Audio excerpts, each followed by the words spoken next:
everybody, welcome back to my channel. My name is Alicia and thank you so much for being here today. Happy September 2024. We've made it to the month of September. We are going into cooler weather. I am so happy about that. Today we are talking about last month. These are all the books that I read in August of 2024. I read 9 books total. 5 of them were in physical form and then 4 of them were on my Kindle.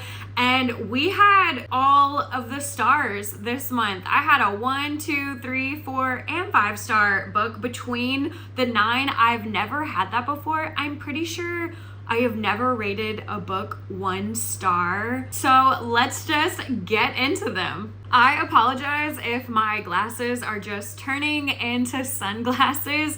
It has been a gloomy, cloudy day until right now. It is afternoon, early afternoon. It's about 1:30 p.m. as I'm looking out the window. But anyways, let's just get into it. Book number 1 that I read in the month of August was The Perfect Guy Doesn't Exist by Sophie Gonzalez. I had never read a book from this author before, but I want to read all of her backlist. This book was so cute. It's got a little bit over 1,200 reviews across Amazon and Goodreads. If you can hear my little girl cat sneezing, she's allergic to the world. She sneezes in a lot of my videos.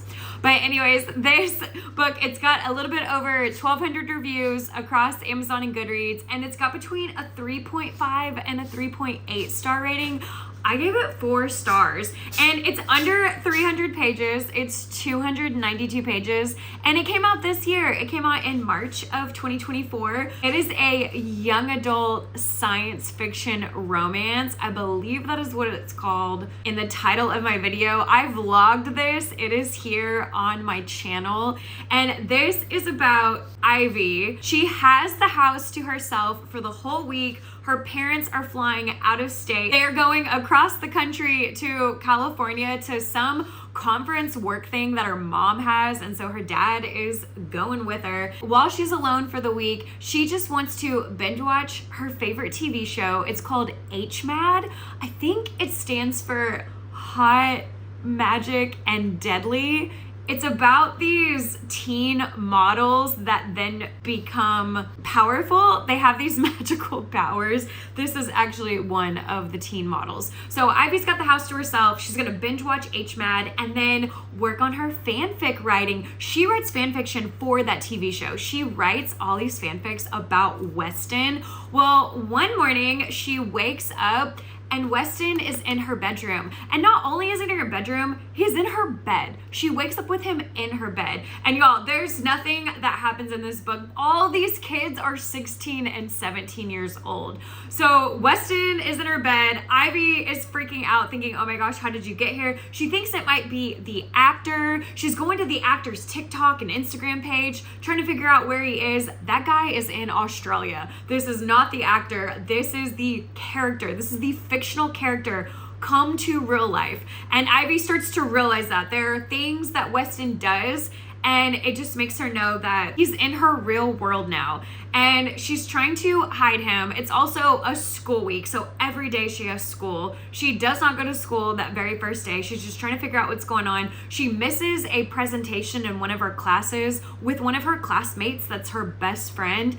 And Henry ends up showing up at her door, and then she has to explain to Henry what's going on with Weston. Henry does not believe it, doesn't believe that this is happening, that this science fiction-ness is going on in their real world. And then she gets Henry on board, and so those two collectively are just trying to figure out how to get Weston back into his real world. And they start to pick up on the fact that Weston is not acting like the character from the HMAD TV show. He is acting like the character that Ivy wrote him out to be. And then their neighbor, Mac lives across the street from Ivy. They are ex-best friends. And Mac's parents are sort of in charge of watching over Ivy, but from afar. The parents stay at their house, but they keep having having Mac go check on Ivy. They have Mac bring over, I think it was a casserole, bring over some food. And then Mac's older brother is the one driving them to school every day. And Mac finds it weird when Ivy doesn't go to school that first day because Weston is here. So Mac ends up finding out what's going on. She sort of gets roped into helping Ivy get Weston back into his TV show or back into that fan fiction world that he came from. And along the way, you start to learn what happened with their friendship. This is told in past and present timelines. In the present, they are ex-best friends, and Ivy just hangs out with Henry, or she hangs out at home by herself. In the past timelines, Ivy and Mac are best friends. Ivy's on the volleyball team with Mac. They're together all the time. And you find out, none of this is a spoiler by the way, but you find out that Mac is a lesbian and she is out and about. Everyone knows it. And at the very beginning of the book, in the past timeline, Ivy is coming out to Mac and saying that she is bisexual.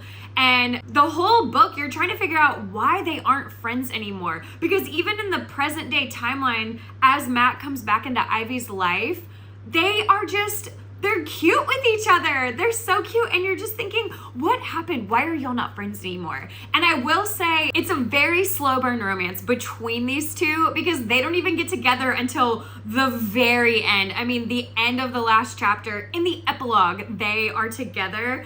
But in present day, Weston truly believes that he and Ivy are soulmates. And it even says right here, he thinks he's her soulmate, but she has other ideas. And then he's her type on paper, but what happens when he steps off the page? Weston is acting the way that Ivy wrote him in all of her fan fictions. And I don't want to tell them all to you because I think you should just read the book and figure it out. But she wrote 4 different fanfics, and one of them is enemies to lovers.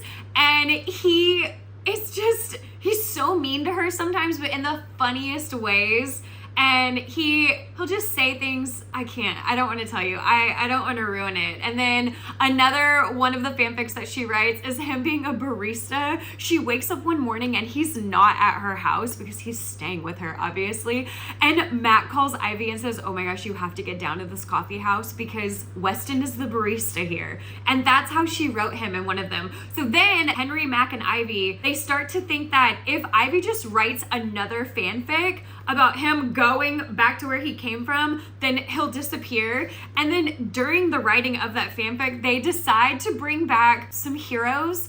And they try to bring back Martin Luther King. Y'all, this book, I thought it was so cute and so funny. I really enjoyed it. And when I vlogged it, I was kind of debunking all of the negative reviews that are on Amazon. I was saying, oh, here's what this review said, and here's where it talks about it in the book, and how it goes against what that review said. I do that a couple of times in the vlog. Also, you get a tiny bit of mixed media in this book because you do get some text messages, and I really liked it. I gave this 4 stars. I think everyone should give it a shot, and please ignore the negative reviews. Book number 2 that I read in the month of August was on my Kindle. This book is available on Kindle Unlimited back in the States. I live overseas, but my Kindle is still connected to North America. It's called The Last One by Will Dean.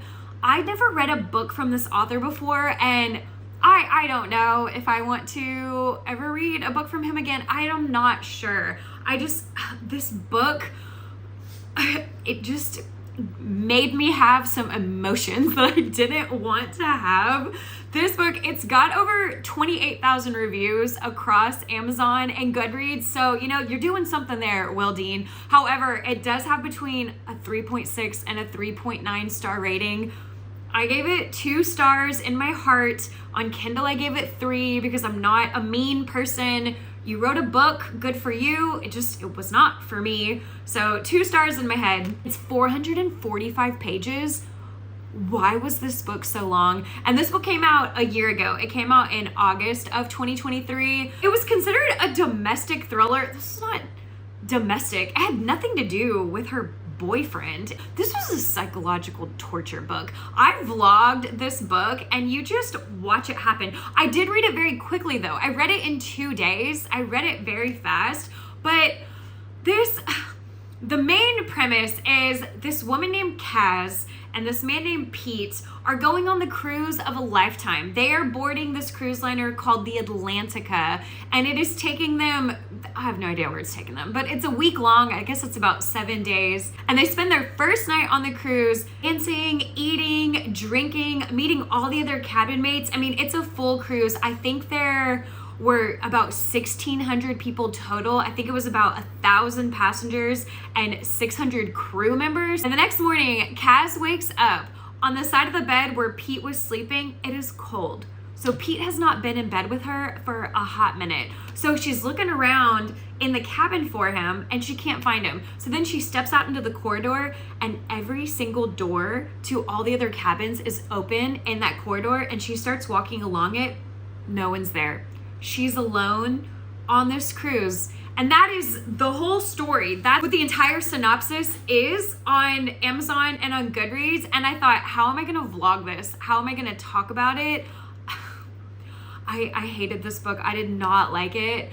I will say, I'm going to continue talking about this book and I'm not going to spoil anything, but if you don't want to hear anything else because it's supposed to be a mystery thriller, just move on to the next book in this review. But I will say she spends about 25 pages just looking around the cruise ship. I mean, I think it was 7 stories. I read this book a month ago, but I think it was 7 stories tall. She is going up and down the stairs of the elevator. I don't even know, but she's looking and she can't find any life on board. The beds are made. There's no suitcases. She has no idea what's going on. She's looking everywhere. She ends up in the crew only area and she sees a man. His name is Daniel. By the way, Kaz is about 50 years old. I think I said she was 50 the whole blog. I think she's 49, but whatever. We'll just say she's 50. She meets Daniel. Daniel's 35 years old, and together they just start looking around. They're like, what happened? We woke up, no one was here. And then we spend another, 30 pages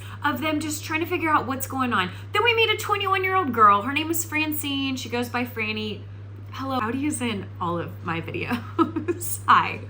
So then the 3 of them are, again, just looking in every room, in every bathroom. There's 2 pools on this cruise ship. There's a chlorine and a saltwater. There's a grill and a restaurant. They're over there. They are everywhere. And you're just reading about them trying to figure out what is going on? Why are they alone? And then they hear something and they go into this area. There's a jewelry store on this cruise ship and they find a 60-year-old man named Smith. Smith is looting the store. He's got all these watches going down his wrist. And they said, hello, sir, we have been looking for hours. They were spending about 2 hours on each floor just trying to find signs of life and figure out why they're alone on this cruise ship. And Smith says, yeah, I heard y'all, but I had better things to do. And then all of a sudden, the electricity goes out and they can't do anything. They're trying to stop the boat. They're trying to radio out. They're saying, Mayday, Mayday, can you help us? Can you help us? They're thinking maybe we should send some messages in a bottle. They find some flares. I mean, nothing is working. They cannot get a hold of anyone. They cannot stop this giant ship from moving across the water. They also have no running water. They can't shower. They have nothing to drink. They have nothing to eat. Even the refrigerator is locked because the electricity is out. This was a psychological torture book. You're just watching these people go through it for about 7 days. It was horrible. I know the way that they got water, they found all these pots and pans, and anytime it rained, those would fill up with water and then they would boil that water. There's also a kennel on board this cruise ship. There are 12 dogs. These poor dogs. I just felt so bad for them. This whole book, why did they even need to be there? The dogs did have water and food though, and there's an area where you can let them out. One of them is super aggressive, so they're letting the dogs out 1 at a time or 2 at a time, and then that poor one dog just has to be rolling around in its own urine and feces because it's aggressive and they can't let it out. And like I said, they have no food, they have no water. They found a way to get water. They're trying to find a way to get some food, try to go fishing. There's a lot of alcohol though, but alcohol is a diuretic. It also dehydrates you. So there's a whole conversation about that. They do find a little bit of lemons, limes, and olives to have with their alcohol. So they have that to kind of eat. And then there was a scene where they eat some of the dog food. I I was worried the whole book that they were going to eat the dogs. That never happens. But I did not like this book. Also, it was 445 pages. There was no reason for this locked room thriller to be that long, because in between every other paragraph and every chapter is backstory on Kaz. You don't need to know any of it. You need to know none of that. If you're curious to know about this book and you want to jump into it, but you're thinking this is way too long for a thriller, yeah, anytime you start to read about Kaz, just skip it, because it has nothing to do with the book or even the ending. I was so frustrated with that reading that book. But again, I read it so quickly. So, I mean, give this book a shot. This book made me so mad for so many reasons. Just watch my vlog. If you do want to read this book, it's about 137 pages of them just trying to figure out what is going on. And then right after that, at the 33% mark, you get this reveal. You get this twist of what is happening to these characters. And then the book really takes off from there. Again, I hated it. But if you do want to go into this book and just check it out, you got to get through the first 33% and them just trying to figure out what's happening. Why are we alone? Where did all of our partners go? Franny was with her parents. Smith was with one of his friends. Kaz was with Pete. Where is everyone? It takes 137 pages, and then at 33%, yeah, the book gets going. Book number 3 that I read in the month of August was When Grumpy Met Sunshine by Charlotte Stein. I'd never read a book from this author before, and I'm not sure if our tastes collide. She's a British author, and it didn't vibe with me personally. This book has a little bit over 7,900 reviews across Amazon and Goodreads, and it's got between a 3.4 and a 4.0 star rating. I gave it 3 stars. It's got 329 pages, and it came out this year. It came out in February of 2024. I wasn't really feeling it. This is about Alfie and Mabel. Alfie is an ex-footballer, and I don't mean football as in what you play in the United States. Football as in soccer. He plays for some English team. It takes place in England, and Mabel is a ghostwriter. Alfie, he used to play. He's now retired. You don't really find out why. Maybe it's because of his age, which you don't even find out his age until the 80% mark. I vlogged this book, and I was really annoyed with that the whole book, because I like to know going into books who my characters are. I don't want them to be flat and one-dimensional. I'm sorry, Audi is back to join us. But they're both in their 30s. But again, like I said, Alfie used to play soccer. He's no longer playing, and he's getting a lot of pressure to write his memoir. Why? I don't know. And you never find out. But there's a lot of pressure cracking down on him to write this memoir, and he just cannot imagine putting pen to paper and doing that. He's a very private person, so no one really knows anything about him, and he wants to keep it that way. So why are you writing your memoir, sir? I don't know. Well, then in comes Mabel. Mabel's a ghostwriter. He's gone through, I want to say it was 17 other ghostwriters before landing on Mabel. Alfie is very hard to work for. He's very a grumpy, broody person. And then Mabel's just the sunshine. I mean, come on, When Grumpy Met Sunshine. But Mabel comes in. She, if you can tell by looking, she's a little bit of a curvier character, and they sort of give off on the wrong foot at their first meeting because he calls her a cupcake. What did he say?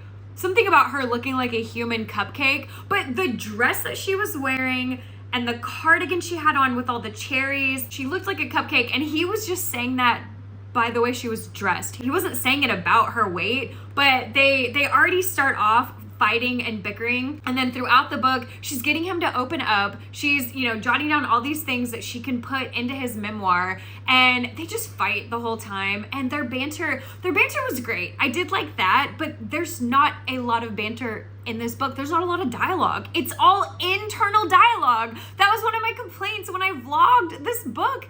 They barely talk to each other. You're just in Mabel's head the whole story, and I don't know, I didn't like reading about that. It's like it was women's fiction, but this is just considered a romance. Well, then along the way, I think they were at a coffee house, they were somewhere, and someone mistook them for being together. And she's his ghostwriter, and there's an NDA, and no one can know. When this memoir comes out, it's just written by Alfie. Mabel will not be listed anywhere on that. And so no one can know why they're hanging out so much. And so then they kind of start fake dating, and the back of it just says that they're fake dating to also help sell his memoir. Why? I had so many questions. Also, this book is very spicy. It doesn't get spicy until later. I want to say 270, 280 pages in, and then the spice just kind of takes off. I mean, there's stuff leading up to them actually hooking up. I don't know, I think there were 4 or 5 scenes, and I didn't need to read any of that. Also, it says on the synopsis, and it says from Talia Hibbert, that this is a modern Cinderella retelling. How? Where was that? I don't understand. I barely remember Cinderella. Doesn't she have evil stepsisters and an evil stepmother? You never find out any of that with Mabel. I have no idea what her background is. I know she does have one sister. It's not a stepsister. What? How is this a modern Cinderella retelling? And then isn't in the Cinderella book there's a fairy godmother? None of that. Mabel has a best friend in this book. And then isn't there a ball and she's getting into her pumpkin carriage and she leaves her shoe? None of that happens in this book. I don't, it even says right here, a hilarious modern Cinderella story, Talia Hibbert. No, this book was not. It just wasn't for me. And some of the lines that were said were just so weird. I speak more about it in the vlog. I read them out to you. It was strange. I wonder if I could find one right now. I would have underlined it. You say that like I didn't just tell you what cranks my motor. Okay. You giant dill hole. This book it wasn't for me. I gave it 3 stars. We were reading this for my book club. I always say my book club back in Texas. 2 of the women are in Texas, 1 is in California, but one of them didn't even pick up the book. The one in California tried to listen to it, I think on Audible, and then also tried to read it. I want to say she downloaded it on Kindle. It's not available on Kindle Unlimited. I think she had to pay for it. She couldn't get into it. The first couple of chapters, she never really got into the book. And then the other one in Texas, she downloaded it on Audible and got through the first 50% and then just stopped. So, I mean, no one read it for book club. I read it in its entirety at 3 stars. I mean, really, I would have probably given it 2, but 3. I gave it 3. There is one redeeming quality with this book.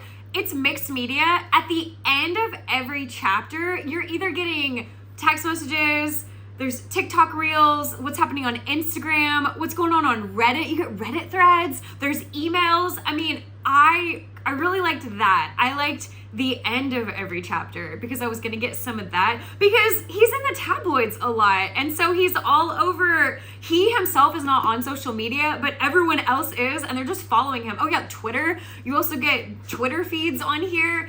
I did like that part. Here's another one of those weird lines. Are you about to show me how to make a spaceship out of a toilet roll tube without getting my good clothes messy?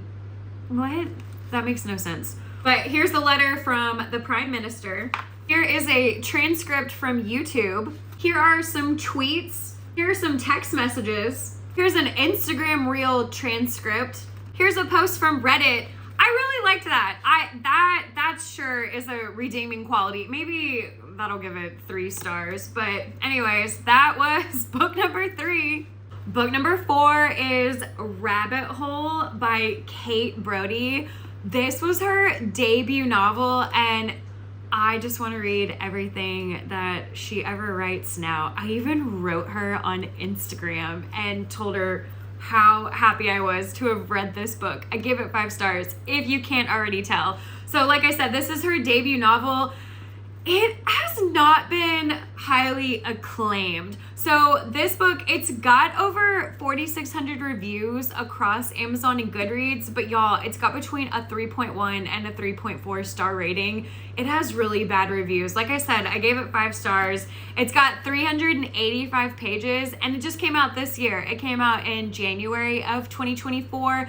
This is the UK version. I get those So at the bookstore that my husband and I go to in Tokyo, all we ever get are the UK covers, and there are no hardcovers. Hardcovers just don't exist. It's very rare if I find one of those at the store. But I know in America, a lot of people see the other cover, which I'll put it on the screen right now, but this is the one that I have. I thought this was so good. This is, I know some people say that it's a thriller. This is not a thriller. It's not thrilling by any means. This is more of a literary mystery.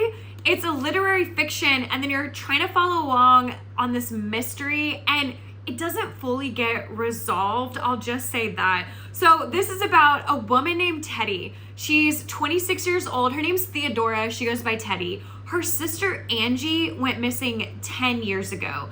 And to this day, her case is still unsolved. No one knows what happened to Angie, where she went. She could be dead, she could be alive. I mean, we don't know. And on the 10-year anniversary of Angie going missing, their father commits suicide. So now Teddy is she's going through it. This book is about grief and then just trying to figure out what happened. Where's Angie? And then why on the 10-year anniversary of her going missing, why did their dad kill himself? So now it's just Teddy with her mother, and her poor mom has been married 3 times, and she is a widow times 3. So this poor woman is just also going through it. She ends up becoming a very unlikable character. I will say that, the mother, but I digress. So Teddy is just trying to figure out what's going on. She then starts cleaning out her dad's office, and while cleaning it out, she finds some remnants of a Reddit thread. And it's a Reddit thread that is all about Angie's disappearance. And so it sends Teddy down the rabbit hole of trying to figure out, wait, what did my dad find out that I don't know? Did he find out anything about Angie? Do we know where Angie is? Is she still alive? And then it leads Teddy into finding some other people. She starts calling people. She kind of starts stalking some people. She shows up at someone's apartment. Along the way, she gets a boyfriend, and he is just like, what is going on? What is happening with you? And then Teddy ends up at this college campus, and she meets this girl named Mickey. And Mickey is a girl. She is a teenager. She's 19 years old. Teddy is 26.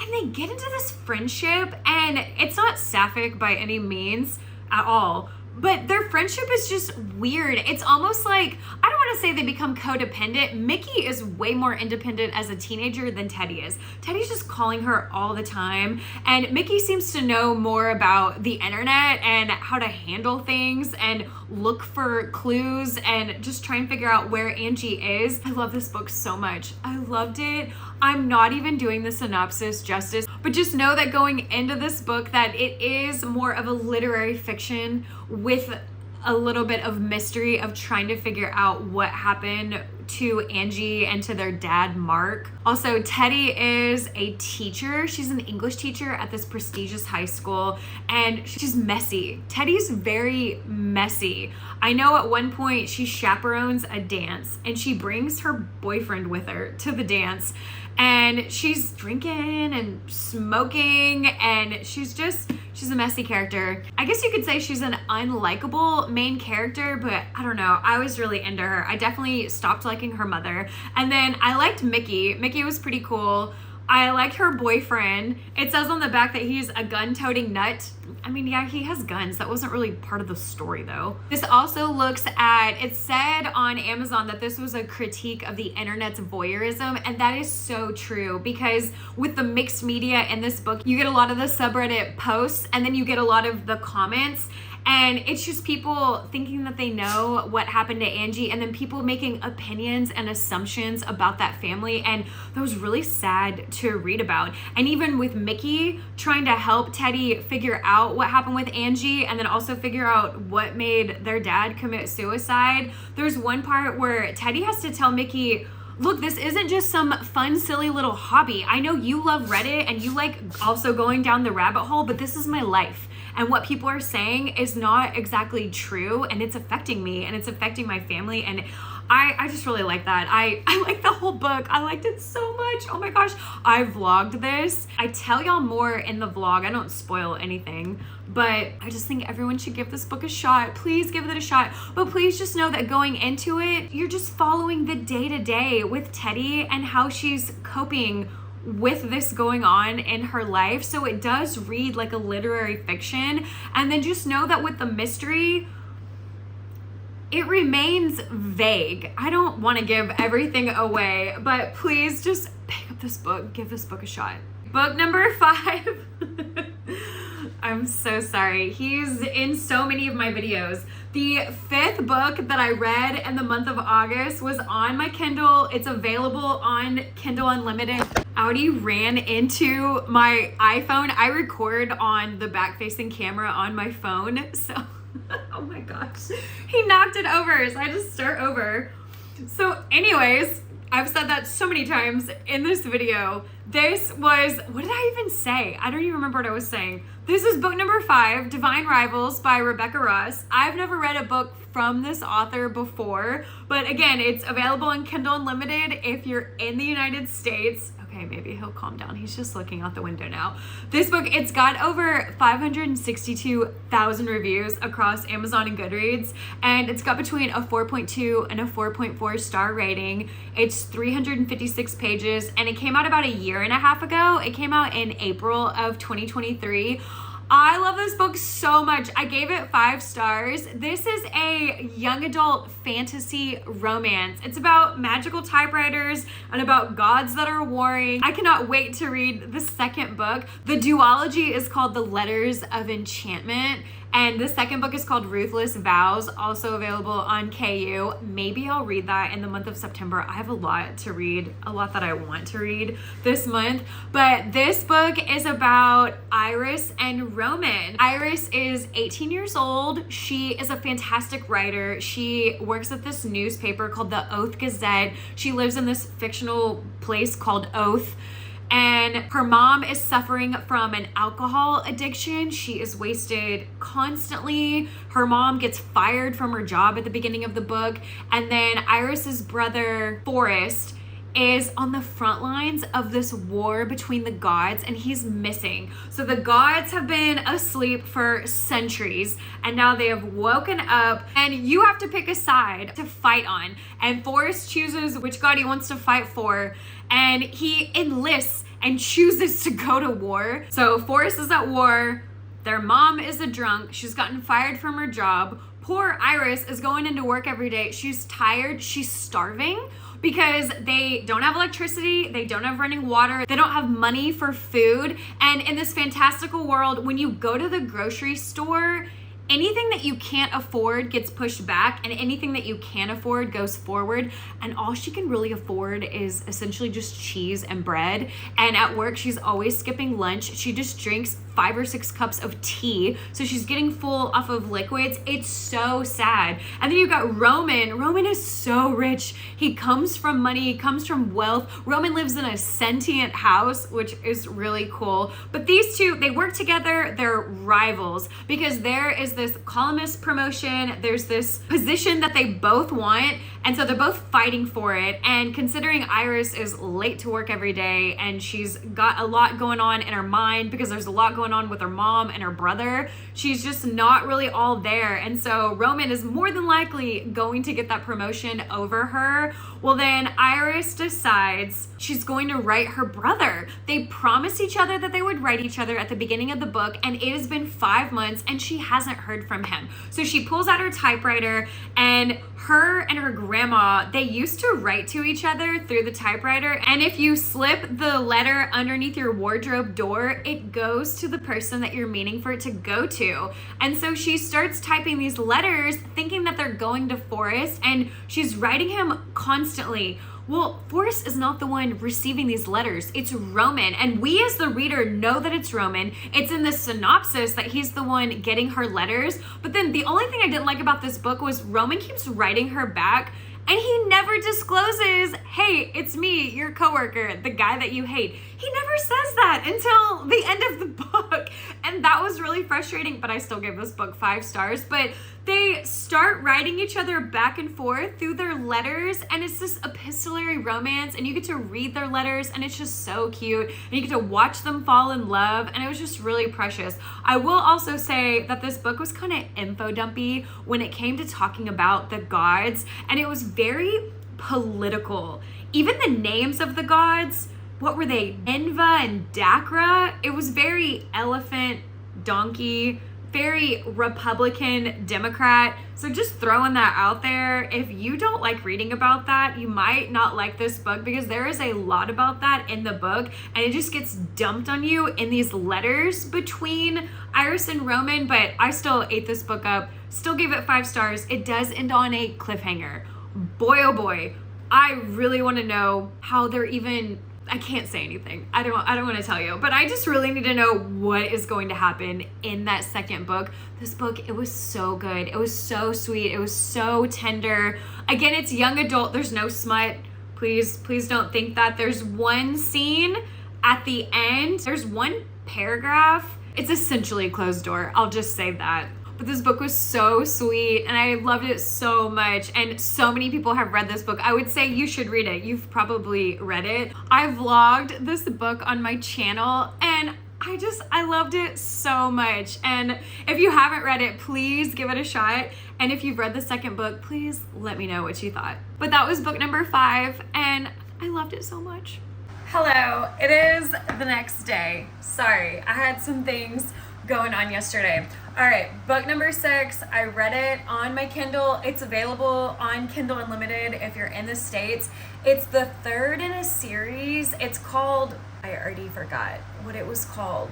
What was it called? The Summer Girl? The Summer Girl by Elle Kennedy. It's number 3 in the Avalon Bay series. I read number 1, Good Girl Complex, in January of this year. I didn't vlog it, but I talked about it in my January wrap up. And then the second book, Bad Girl Reputation, I read that one in February of this year. And then I talked about that in my February wrap up. So then I told myself I was not gonna read this 3rd book, but I decided to pick it up in August.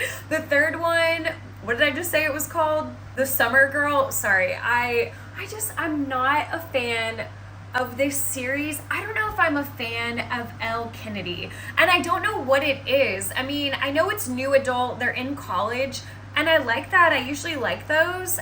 There's a lot of smut. I'm not a fan of that, but I don't know if it's just her writing style. I just don't jive with her books, and people love her books. They love them so much. So don't listen to me, because I apparently am the anomaly here. People seem to really like them. I've just given them all 3 stars. This book, I mean, it's got over 36,000 reviews across Amazon and Goodreads, and it's got between a 4.0 and a 4.3 star rating. So don't take your advice from me. I gave it 3 stars. It's pretty lengthy for a romance novel, which I just don't like long romance books. There's just no need for it. Unless it's fantasy, there's just no need for a contemporary romance to be almost 400 pages. It was 392 pages. This book came out last summer, so it came out in January of 2023, and I just wasn't into it. The main premise of the book is this girl named Cassie is a college student. She's 20 years old. She's turning 21 this summer, and for her summer break from college, she is going to come stay at Avalon Bay with her grandmother. And Cassie is a barista back in Boston, Massachusetts, but her grandma doesn't want her working this summer. She just wants her to spend time with her. So that's really cute. I love her grandma. Her grandma was precious throughout the book. She had this one line she would always say: "You should only leave the house dressed like you're going to be murdered." Her grandma was always dressed to the nines. So these people are loaded. These people are very rich. That gets brought up a lot in this book. But Cassie's gonna stay with her grandma. Cassie is a virgin. So if you don't like the virgin trope, this might not be the story for you. She doesn't care about the specialness, the specialty of losing your virginity. I don't really know how to phrase that. She doesn't care. She's looking for a summer fling, and it's really cheesy because she tells one of her friends that she's ready to go fling shopping. Well, on her first night in town, she meets Tate. Tate is the male main character in this book. She meets Tate while he's getting dumped by his friends with benefits. Cassie's kind of hiding behind a tree, listening and watching it go down. It's kind of funny, kind of awkward. She was just walking around. She stumbled upon that conversation, so it's not like she was trying to eavesdrop, but she thought, I can't just walk by them now. I have to just let this play out. And she didn't even know who Tate was. She didn't even know who the girl was that was dumping Tate. I mean, again, they were just friends with benefits, but she was just telling Tate She doesn't want to do this anymore. And then he's just sitting there, and Cassie walks up and he looks at her, and it's their first time to meet, and he says, "Oh, you heard all of that, didn't you?" So that's their little meet cute. Not so cute. But then they hang out a couple of times, they make out, and then he realizes this is not a girl that you have a fling with. This is someone more serious, but she's not looking for anything serious. She wants friends with benefits. She wants a fling for the summer. Plus, she doesn't even live in Avalon Bay. She's going back to Boston when school starts back up. And so it's just her and Tate being her and it's just them doing this little dance the whole summer. And he even tries to be her wingman and tries to help her find someone to fling with. And she meets some guy named Aaron, and so that's a whole thing. Her and Tate are texting about her and Aaron, and she's kind of dating this guy Aaron, and Aaron's really sweet, but the problem with him is he's a really bad kisser. I just was not a fan of this book, and it just grossed me out because her and Aaron go on a date, they make out, and then she goes and meets up with Tate. It's also forced proximity because he's her neighbor. They are literally next door to each other. They can see each other through their bedroom windows. And she expresses to Tate that Aaron's a really bad kisser, and she wants to know how to tell Aaron or how to help him become a better kisser. So then her and Tate start making out, and he's trying to teach her how to politely say, "Oh, well, I like it when guys do this. Oh, I like it when guys do that." You know, just things that she can say to Aaron. She literally just made out with Aaron. And now that same night, within the hour or something, she's making out with Tate. That happens 2 different times. There's another date that her and Aaron go on, and then her and Tate are making out after that date ends. I just thought that was so gross. I'm sorry. That's just nasty. Also, some of the things Tate would say, men just would not say that in real life, and not even what they're saying. It's more in his internal dialogue. You get dual point of view, which is pretty cool. I love dual POV. You get Cassie's story and you get Tate's story, and when you're in Tate's POV, at one point he walks up to Cassie and he thinks, "Oh, her pink dress is clashing with her red toenail polish." No man would ever be thinking that. They absolutely would not be thinking that, but okay. She's 20, turning 21. I already said that. Tate is 23. He is a sailing instructor, and then he also works for his dad's boat dealership. And then it gets super dramatic towards the end. A bomb gets dropped on you at 86%. There's something going on with Cassie's side of the family, something going on with Tate's side of the family. Those secrets merge, and it gets so awkward. And then the typical 80% breakup happens at 94%.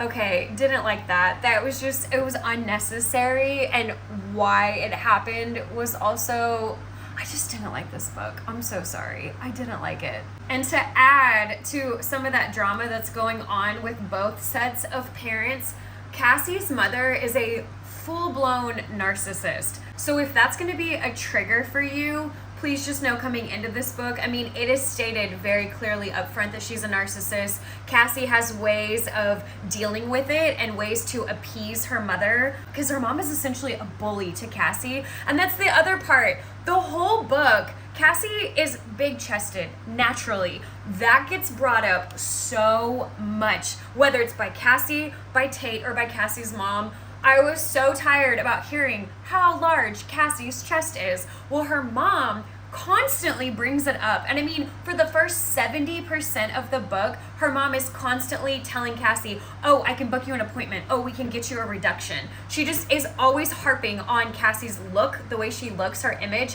and Cassie doesn't want to get a reduction. And then after the 70% mark, all of a sudden her mom does a flip and says, "Oh, it's fine. You're beautiful the way that you are. It's okay if you don't get a reduction." Okay, well, Cassie never wanted one in the first place. And then her mom is always harping on Cassie being just a little bit curvier, not even super curvy. She's just not bone thin like all of the other girls and like her mother is. But then her mom does another 180 and gets Cassie a crop top for her birthday. That was 3 stars. I mean, again, don't listen to me because people love this book, but that is the gist of it. It just is a friends with benefits, forced proximity virgin trope that I gave 3 stars to.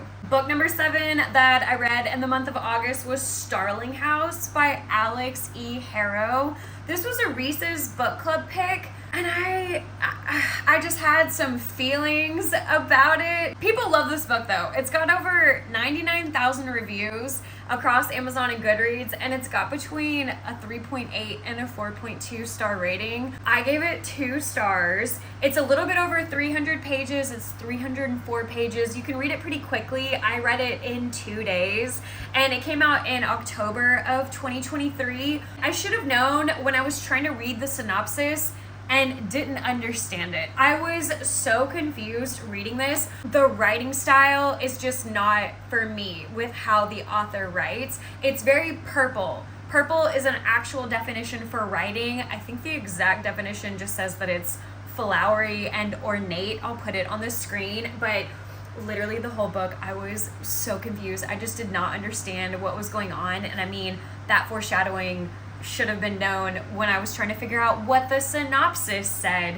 It's basically about this girl, Opal, who's 26 years old. She's an orphan. Both of her parents are gone. She lives in a motel with her brother. He's 16. His name is Jasper. He's a 10th grader in high school. Opal dropped out of high school. She's a cashier at Tractor Supply. She steals money constantly. In this town, there's a house called Starling House. And I guess a very well-known author used to live there, but then that author went missing over 100 years ago and has never been found. And that author wrote some creepy horror children's book called The Underland, and Opal's obsessed with that book. And this book is contemporary fantasy. And when I say contemporary fantasy, I mean that it takes place in the real world in Eden, Kentucky. Everyone is just a normal, everyday muggle human. But then the fantastical part comes from Starling House. It's a sentient house. And then more fantastical things start to happen after 60% of the book. So the first 60%, you just think, oh, it's a sentient house. This is just magical realism. And then it just gets bonkers after 60%. So the premise of the book is Opal keeps dreaming about Starling House. For some reason, she's being called to it. And again, she works at Tractor Supply. She has no car, so she walks to work every day. And every day on her walk there, she has to pass by Starling House. And then same thing with coming home, she passes by it. And one day, she just wants to go in it. She just wants to see what it's all about. So she knocks on the door, and the heir to the house, his name is Arthur. Arthur's the only one that lives there. He's the last of the Starlings. And Opal lies to him and just says that she's going to community college. She's taking this architectural class, and she wants to know if she can take pictures of the inside of his house. And it's so strange because right after that, he says no, and then he offers her a job. I guess that is the way she can see this house. She can be his housekeeper. It was so random. It came out of nowhere. I just did not understand that. And then the whole point of the book with Opal stealing and then now accepting this job as the housekeeper of Starling House, she's trying to make money for Jasper's escape fund. It talks about his escape fund twice in the synopsis, and I just did not understand why. Well, you find out in the book that there's this power company owned by, I don't know, some family called the Graveleys, and they are the source of a lot of environmental and economical problems taking place in Eden, Kentucky.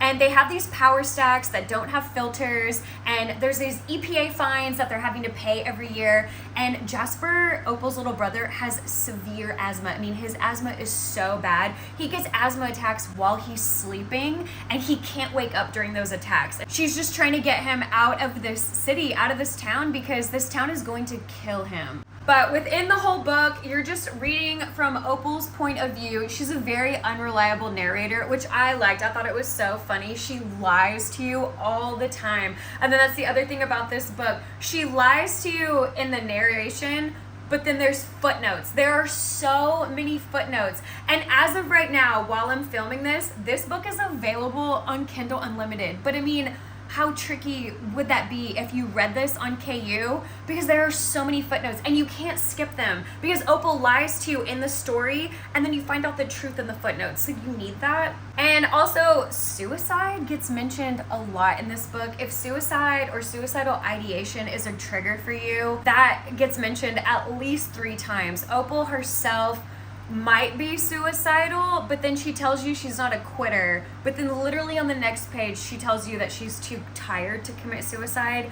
And then there's another character that you find out about that potentially drove their car into the water and committed suicide. And then there's another part, I forgot about this part. So this book, it's very deep South. It's a red state, meaning Republican, if you didn't catch my drift on that. But this state, there's a lot of talk about Confederate flags and just the love of the Second Amendment, and then ignoring the Emancipation Proclamation and these people still having slaves back in the day. And then that suicide attempt with this woman who's wearing her wedding dress. She puts stones in the pockets and tries to walk into the lake or the water, but a slave talks her out of it. He stops her. I did not like this book whatsoever. There's also a little bit of a romance that starts to develop between Opal and Arthur, but just know that this is not a romance book. Please don't think it's a romantasy because this is a fantasy book. This is not a romance book. It's very much a subplot. I wouldn't even call it a subplot. It's so just not really part of the story. And on page 240 they do finally hook up, but there's no smut at all, so please just don't even go into this book for the romance because that's not really part of it. Also, it was frustrating during the book because the entire book you just have to hear about how ugly Arthur and Opal are, how unattractive they are, how Opal's got crooked teeth, and the word ugly gets used for Arthur, I believe 24 times. I had to Google it because it gets used so much. But then the Owl Crate and Illumicrate special editions for this book show them as being very attractive characters, so that didn't make any sense to me, but sure. And then, like I said, after the 60% mark, this book just goes off the rails. Arthur is the warden of Starling House, and then there's this sword, and he's fighting beasts, and then he and Opal have this blood oath because they're both bleeding, and they put their hands together. This book was so weird. There's also a villainous character, Elizabeth Bain. I swear she's just there to advance the plot. I could not stand her. I hated this character the whole book. I didn't like this book. I gave it 2 stars, so check it out if you want. I mean, people really like this book. It does kind of have a mid rating between a 3 and a 4, but I just did not like it. I vlogged this book if you want to hear more of my thoughts on it. I believe the only redeeming character was Bev. Bev was the owner of the motel. She essentially was Opal and Jasper's stepmother in so many ways because she just took care of them. She just made sure that they were okay. I really liked Bev. Also, there is a sapphic relationship in this book, and then there is a bisexual character in this book. But remember, like I said, there's a lot of talk of Confederate flags and the Second Amendment and ignoring the Emancipation Proclamation. So do with all of that what you will. My little boy cat is joining us again. He's just been back and forth, which is also why I'm holding my phone and not propping it up because he just keeps knocking into it. So book number 8 that I read in the month of August is available on Kindle Unlimited. It's called Murder So Sweet by, is it J.A. Whiting? I think that's the name. I think I said it wrong last month too. I am not 100% sure and I am so sorry.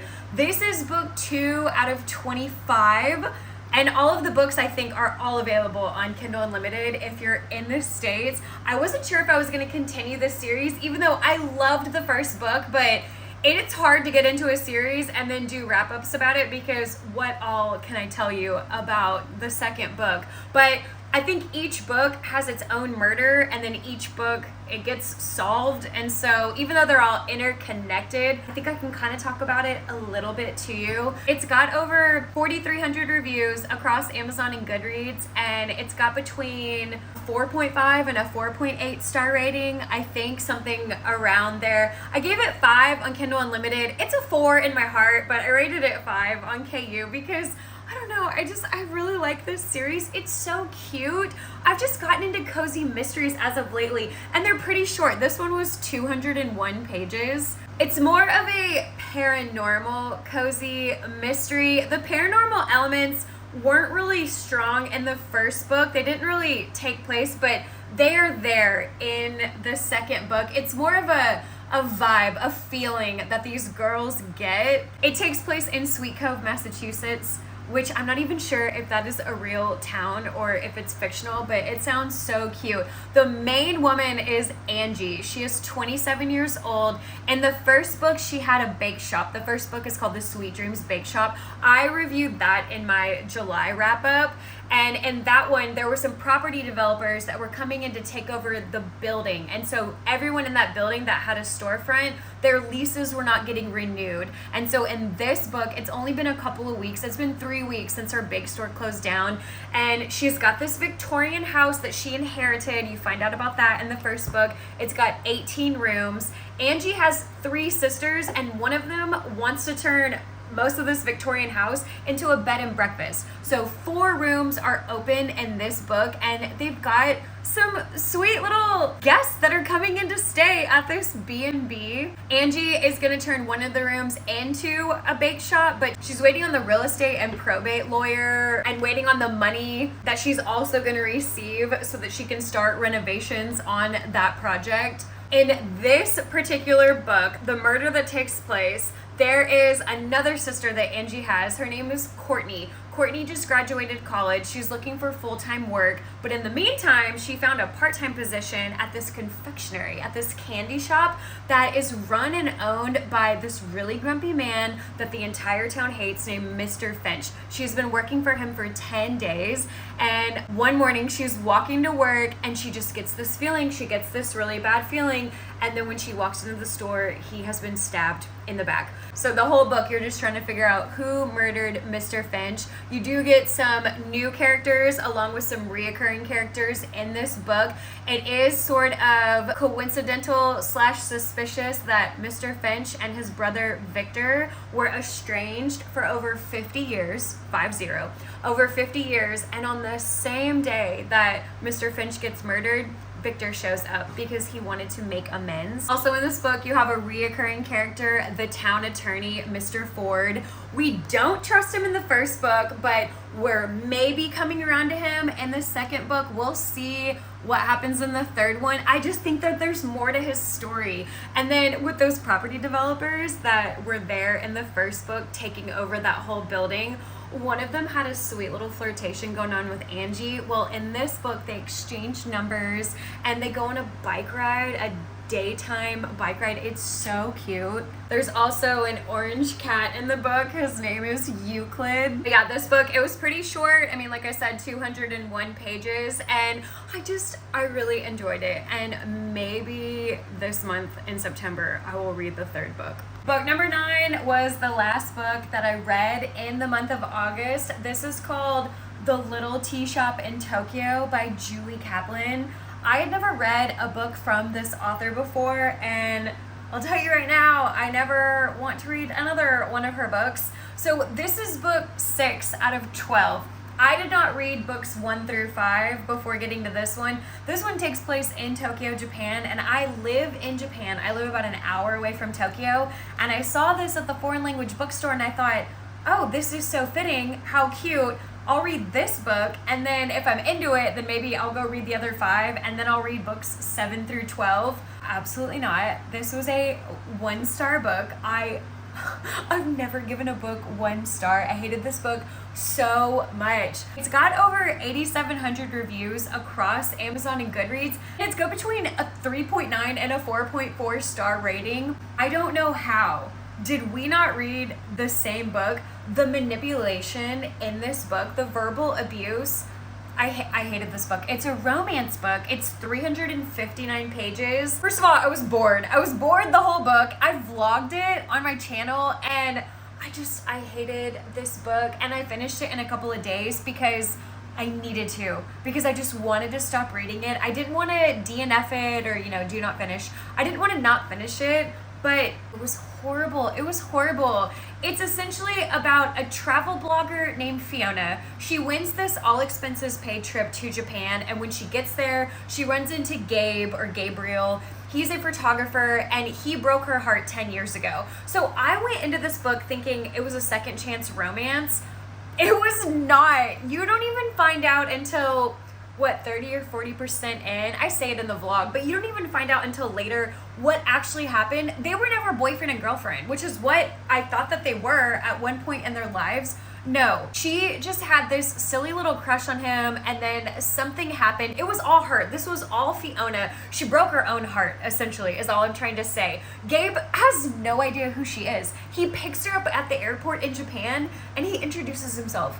He has no idea who Fiona is because what happened was 10 years ago, and it's nothing that's gonna blow your mind when you're reading this book and you find out what it is that went down. And also, these characters, they were so one-dimensional, they were so flat until you start learning more and more about Gabe and the way that he's treating Fiona. That's when you start really learning about them. But throughout the whole book, leading up to 50-60%, you don't know their ages, you don't know where they're from, you don't know what they look like. And I like to know who my characters are when I'm reading the book. So if you want to go into this, I'll tell you right now, Fiona is 28 years old and Gabe is 34. I don't know why that was so hard for the author to tell us way later into the book. Also, they're both from London. That's how they originally met, but you don't even find that out until way later in the book. And it's interesting. She's a travel blogger. She's big on Instagram, but she wins this photographer's competition, which, hey, whatever. I guess people can do that. But while she's here for these 2 weeks in Japan, she's got an exhibition that she's got to work on, and she has no idea what she wants to do. She has no theme. She's just out and about sightseeing and doing touristy things. And Gabe is supposed to be her mentor. He's supposed to be showing her around and then also helping her with her exhibition. He doesn't do either. He takes her to places and then he ditches her. He'll take her somewhere and then say, hey, I'll see you in 2 hours. Or he takes her to another place and says, I'll be back in 3 hours. He's always leaving her. And I didn't like that from the get-go. I thought, wow, this is our love interest. They're not even getting to know each other. We don't even know them separately as the reader. But then if we know that they're supposed to be together in the end, why aren't they even trying? He does nothing. I'm sorry, I did not like Gabe. I couldn't stand him. This book is basically just an ode to how to get around Japan, where to go, what to do, what to see. So, if you're interested in that, yes. Or just watch my vlog because I tell you all about it. Everything that happens in this book, I tell you my stance on it because I've done almost everything that was in this book. So, that part is cool. I'll give you that. But Gabe and Fiona, he was terrible. I'm actually going to read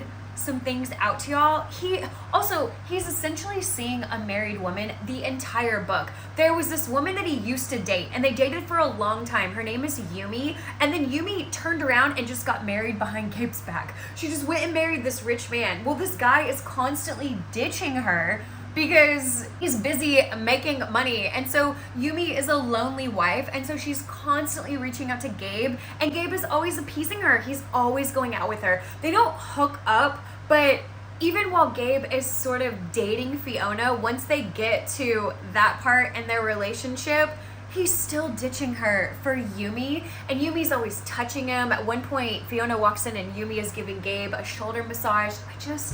I hated Gabe, and I can't believe that this was our love interest. Let's get into some of the things that he said and did. Page 179, Gabe has this guy named Ken that is coming over, and Gabe is gonna, shoot some portraits, some shots of Ken for whatever reason. And he's using Fiona as a prop in the meantime to get the lighting and the angles all correct. And he compares Fiona's build, her body, to Ken. So that, I already at this point in the book hated Gabe, but then right here he says, I'm not interested in taking pictures of you. It's for the light, and you're probably about the same build as Ken. It'll save some time when he gets here. I want to try out a few positions. And then this book is in third person. I'll just let you know that. So then it says, Fiona flinched and swallowed hard. Okay, so he compares her body to a man's body. Page 233, right here, Gabe says, turn your head again and lift your chin an inch. And Fiona says, no, please don't take photos of me, because he's always taking photos and she doesn't like it. She's very insecure, she's self-conscious, you'll find out why. And she just doesn't want her photos taken, and she says no. She also says please, but remember, she says no. No, please, don't take photos of me. And Gabe says, do as you're told. It says, do as you're told, snapped Gabe. This is our love interest. 5 pages later, they are traveling to Mount Fuji. And if you're gonna go to Mount Fuji, you usually stay there for a couple of days. Fiona can't find her phone. She can't find it. And she says, hey Gabe, would you mind if I borrowed your phone to text my mother? And he says, no. And she says, why not? And he says, because then your mom will have my number and she'll be texting me every 5 minutes instead of you. And that's the last thing that I want. And this is the trip where they're going to get together. This is the trip where they start hooking up. And he says that to her. No, because your mom will have my number and I don't want her texting me. And then he says right here, don't sulk. If your mom's so worried about you, she can phone the woman you're staying with, and then that woman can phone me. Again, this is our love interest. And now we get to the part. So they hooked up all during that Mount Fuji trip. They're hooking up a lot. They get back. He ditches her again for Yumi. And while he's ditching her, he says, I'll text you whenever I get back from dinner with Yumi. But remember, 60 or so pages ago, Fiona couldn't find her phone. She still can't find her phone at this point in the book, and then she finds it in Gabe's bag right before he leaves to go to dinner. And she holds it up and says, Gabe, what is this? And he says, I'm sorry, but I did it for your own good. And that was where I was just done. I was so done with the book. I did read it in its entirety. I did finish it. I tell you all about it in the vlog. I absolutely hate it. I don't think you should read this book. This is not a good book. Gabe is a walking red flag. Why? How was this our love interest? I don't get it. If you really want to know all about Japan, Google other videos or just watch my video because it tells you where to go. I don't recommend that you read this book. I don't recommend that you give this author money. All right, everybody, those were the 9 books that I read in August of 2024. We had an array of 1, 2, 3, 4, and 5 stars. I hope you liked this reading wrap-up journey. I'm sorry it took so long. I just gab so much about books. I can't help it. But I will see y'all in my next video. Bye.